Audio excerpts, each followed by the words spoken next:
All right, we're back again talking horse racing on a Thursday. That means Jon Hardoon is with us once again. And sitting in with us, Jon, is your favorite trainer, Chad Summers.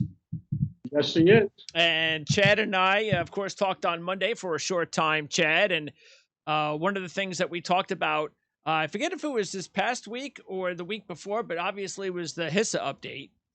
And I know Jon, talking off the air, had heard some interesting news from a recent race that had some of the new HISA rules coming into play. What was that race, Jon?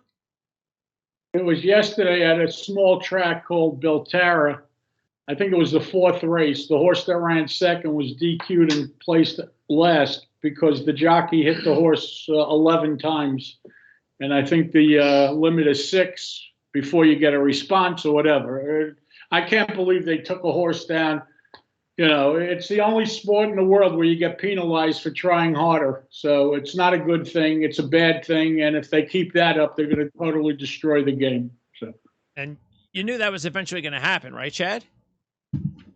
Yeah, and it's not only, you know, if you strike the horse too many times, but today, for example, in the future race at Saratoga, which was the Schuylerville, which has been I think it was 143rd running of it, and they turned for home, and Dwayne Lucas' horse kind of took the lead, and the other horse was battling back, and it was going to be a ding-dong race to the wire, except both jockeys kind of ran out of amount of times they can hit the horse. So at that point, you're encouraging with your hands, which is fine, but with 2-year-olds, they have a tendency to get lost in the lane. And 2-year-olds, sometimes more than even older horses who have been there, done that, 2-year-olds need more encouragement. And just kind of, you know, keep your mind on business, stuff like that. And I do think, although I'm sure nobody will say it publicly, except for maybe on this show here, I think the crop got the filly beat for Dwayne Lucas because Luis Saez, who is very, very strong and very crafty with his use and the style he rides, was basically one of the weapons was taken out of his bag. And this is just the beginning, though. So, and you're saying that this happened at a smaller track, though, right, Jon? Yeah, yesterday. It happened in the fourth race yesterday at Belterra on Thursday. Okay, so on Wednesday. So it's not. You think it's so? If it happens though at Saratoga on Saturday, like in the Diana, then we're at a completely different level. Correct. You know, yeah. Obviously it's based on the handle, but I mean, look, I mean, we've had 2 jockeys suspended already here in New York. There was 3 or 4 jockeys in Monmouth. There was 8 jockeys in Los Alamitos in California. So, I mean, it's not only, you know, that particular race, but now, you know, you're all of a sudden you thought you were riding a jockey, you know, you had given the mount to next week, and now he's not able to ride anymore. And it's not going to affect a race, right? No, that did at Belterra. The pari-mutuel was affected. They counted right away. Yeah, imagine having a 2-4 exact and they take the 4 down for not fouling another horse. I mean, forget about it. It's ridiculous. All right, well, let's get going here, guys. All right, well, again, we want to let everybody know that we're going to be handicapping 3 races from Saratoga. Yes, Saratoga has begun, so we're going to handicap 3 races. 1 will be available for free. The other 2 on our Patreon page, so don't forget to check that out. $5 a month. It's a great buy. We've had a couple of great weeks. We're going to try to make it 3 weeks in a row. The 2 races coming up on Patreon will be the Diana Stakes. That's a grade 1. And then we have a claiming race, which is race 7, also from Saratoga. So you get the double as well there that will come into play. But let's start with the 10. This is the one that's available for free. So this is for everybody out there. And this is a 6-furlong race, Sanford grade 3. First 175 for 2-year-olds, and it's very rare that we do 2-year-old races, Jon. So I'm going to be very intrigued in how you guys handicap a race where most of the horses have only run once. So do you have a specific strategy that you go into these types of races? No, I look at trainers, I look at breeding, and I look at how much time the horses have coming into the race. I like when 2-year-olds have time between races and aren't rushed back quickly. So because that's what a race like this is the one race where we only have one race to look at that is not as easy to handicap because you're not able to use the sheets as much as you would with the other races. No, there's no history. Yeah. You're betting off of one number. So. Okay. So sheets wise, go ahead. Tell me when you looked at a field like this. We're not going to go through the entire field, but let's because it is a Okay, 12 horse field. But how do you handicap it? Go ahead. What do you like and why? You have three fast horses in the race that ran a 14. The three, Great Navigator, ran a 14. He did it at Monmouth. Okay. The 4 comes from the Pletcher barn. He did it at Belmont on May 27th. He's the favorite at 5-2. And then you have the 9, the Kelly Breen horse, and Demo A. Ferenzi. Now, everybody knows that this horse is related to Ferenzi Fire. And he did it at Belmont also. He happened to have done it on a sloppy racetrack. People that know Ferenzi Fire, by the way, know that he doesn't really like going off track. So the fact that this horse ran so well on an off track, that would probably move him up, in my opinion. You know, I like the 4 and 9. It's no big deal. It's a 5-2 shot and a 7-2 shot. And obviously there are other horses that are ran a point or two away that, you know, that are a little slower and certainly could improve in their second start. But I just think that these two horses are better than the rest of them. And I'm interested to hear what Chad has to say. Yeah, I mean, look, this is a race that's completely wide open to me. There's a couple of horses I definitely want to talk about. The first one is going to be the number 1, Boppy O. Now, Boppy O made his debut at Gulfstream Park, and a lot of people will say that is not as strong a meet maybe as, you know, horses coming from Belmont or some of these other tracks like you're talking about. But when you watch babies, especially young horses, and like you're saying, you don't have much to go on by sheets, okay? So Boppy O broke good, took kind of a wayward path where he, on his own, he just kind of settled and was mid-pack.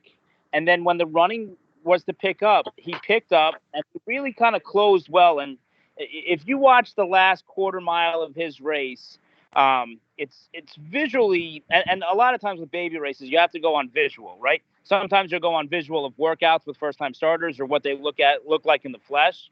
Like obviously, you know, Frenzy Fire's brother, you know, was kind of the tout of the track that day that he ran because he was training so well and obviously with his bloodlines and everything else. But Boppy O ran a really, really solid race first time out. And, you know, he's 15-1 here, and he's a horse that I think is a must use in your exotics. Obviously, I agree with you that Forte is the horse to beat. I don't know really what he beat behind him. Wasabi Boy came back and ran second at Monmouth Park in his second career start. There wasn't really a lot in that field, but he was very professional the way he did it. Irad Ortiz had his pick between both him and Frenzy Fire's brother and sticks with him. So Forte for Todd Pletcher, he's won this race 9 times, I believe. Looking for race number 10. Very similar to the horse Wit that did the same thing last year, won about the same time frame, had the same time off, and came back and won this race. So Forte certainly the horse to beat, but Boppy O, and I'll give you another one that I really, really liked was, I think his name is Curly Jack, the 4 horse. The 5 horse. So Curly Jack, I mean, he looked a little, he was so flashy and so easy in the front that he opened up by 5 or 6 and got a little bit lost in the lane. And that can go one of two ways. Sometimes they come back and they run their second start, and it's almost like they're a first-time starter. Or the second thing is they run against horses that are a little bit more competitive, and it can allow them to kind of stay focused, stay together, and then continue on, which is what that horse kind of did in the debut. I really think that horse has a bright future. And there's another one that's longer odds morning line than he should be, Greg. What is his morning line? 6-1. Yeah, so 6-1. He's going to end up being, you know, the 5th or 6th choice when everything's said and done. And he's a horse I think with a promising future. And the last horse I want to touch on is Rudy Rodriguez's horse, the bottom horse. What is that? The 12? Yeah, correct. With Rosario. So with Rosario, he won first time. He's one of the horses that has a few races. Him and Asmussen's horse are the ones that have a few starts. He ran and won first time out. Didn't really beat much.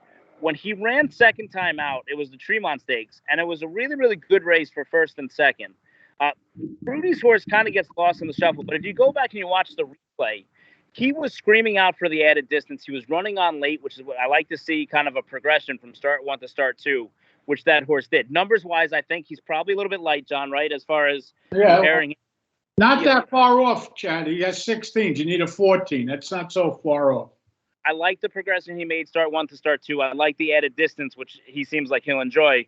And at least with jockey Joel Rosario, you'll have confidence that you're not going to end up 7 wide into the turn. Joel Rosario, obviously a very, very top rider. So I think he'll get a good trip, and he's another one I would use in the exotics and trifectas. But it's very much Forte's race to lose. All right, so Chad, you're going with the 1, 5, 12, and the 4 is going to be your top pick? Yeah, it's the 4 over the 1, 5, 12. And I'm going 4 with 1, 9, 12. 1, 9, and 12. There you go. Chad and John like the 4. Oh, by the way, you mentioned how Firenze Fire and Andiamo a Firenze are related. So obviously you don't see that here, but that's the type of information that you get also when you purchase the sheets, John? No, you have to do your own breeding work. Certain horses stand out. Anyone that knows anything about the game knows who Firenze Fire is, and the name kind of tips off that they're related. But you do your homework. You gotta go. You look up the breeding. It's fun, right? Because it is his brother. There's a horse that's there's a few horses in between them, and they couldn't run at all. But this one certainly has Firenze's talent. And look, the last time we saw Firenze Fire in Saratoga, he was taking a bite out of the competition. So hopefully that doesn't happen here. Firenze Fire last time that was on Travers Day on the very memorable race in the Forgo. Yes. He bit Yapon and held on to him for a little while. All right, so that's race number 10. That's a graded 3 stakes race at Saratoga. That's our bonus selection for the week. So we're going to say goodbye to everybody out there that is not a Patreon member here at Prime SN. And if you want to join, you can just check out the link on our description area of the page. And by the way, if anybody has any questions or comments for either Chad or John, you can just let us know. And we will get back to you. Of course, we already have some of our viewers that have responded to what we asked them to respond to on Monday regarding any future shows. So we'll get back to that when Chad returns on the 25th. But keep in mind, Chad will be back next week right here as we preview the Haskell on next week's show. Can't wait for that. But first, again, we're going to say goodbye to the free listeners, and let's get started now